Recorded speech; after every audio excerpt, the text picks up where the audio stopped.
Europe 1. Le grand direct des médias avec Thomas Joubert. Et maintenant, c'est l'heure du décryptage. Notre expert Jérôme Ivanichenko. On continue à notre tour d'horizon des propositions des candidats à la présidentielle en matière médiatique. Ce matin, Jérôme, on se penche sur le programme de Marine Le Pen. Oui, un programme axé autour de France Télévisions. Les attentions de la candidate du Front National sont claires. Elle conservera toutes les chaînes du groupe.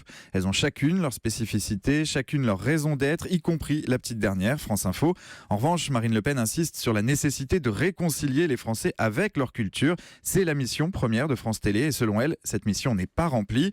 Pour Delphine Ernotte, il faudra donc faire mieux, mais avec moins d'argent. Marine Le Pen est favorable à une suppression totale de la publicité sur le service public et pas seulement après 20h, mais toute la journée. Pas question d'augmenter la redevance pour compenser cette baisse de revenus. Si elle est élue, elle la maintiendra à son niveau actuel. Il faudra donc trouver d'autres solutions. Il n'y en a pas 36. Pour Marine Le Pen, ça passe par une plus grande rigueur budgétaire. Il faut faire des économies. Au début de l'année, Florian Philippot, vice-président du Front National, évoquait une piste, la réduction du nombre des très hauts salaires dans le groupe France Télé. Et il y a de la marge, selon lui. Il y a quelques mois, la Cour des comptes épinglait France Télévisions et sa gestion jugée trop peu rigoureuse. Alors, l'autre axe de réflexion de Marine Le Pen, il porte sur la régulation des médias. Oui, la candidate du Front National veut réformer en profondeur le CSA. Les attributions du gendarme de l'audiovisuel ne changeront pas.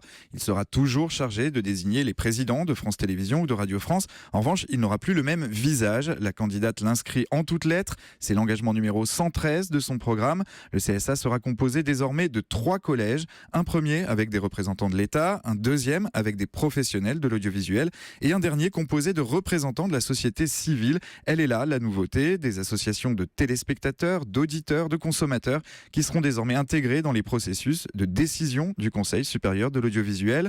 Enfin, concernant les médias privés, Marine Le Pen dénonce les conflits d'intérêts. Elle propose par exemple d'instaurer un seuil de commande de l'État. En clair, ça signifie que des entreprises qui vivent de contrats passés avec les collectivités ne pourront pas être propriétaires d'un groupe de presse. Et devant le petit écran, quel genre de téléspectatrice est Marine Le Pen ? Alors du côté des séries, elle a suivi toutes les saisons de Dr House, elle apprécie Downton Abbey et trouve la série politique House of Cards particulièrement bien ficelée. Ce qu'elle préfère à la télé, en revanche, ce sont tout de même les magazines animaliers. Elle garde un excellent souvenir de 30 millions d'amis qu'elle regardait quand elle était enfant. Elle regrette d'ailleurs que France 3 ait décidé de supprimer l'émission. Elle zappe régulièrement sur les chaînes découvertes, sur National Geographic Channel par exemple, pour suivre des documentaires sur la vie sauvage. Et ce n'est pas un hasard si elle rêve de participer à Koh-Lanta.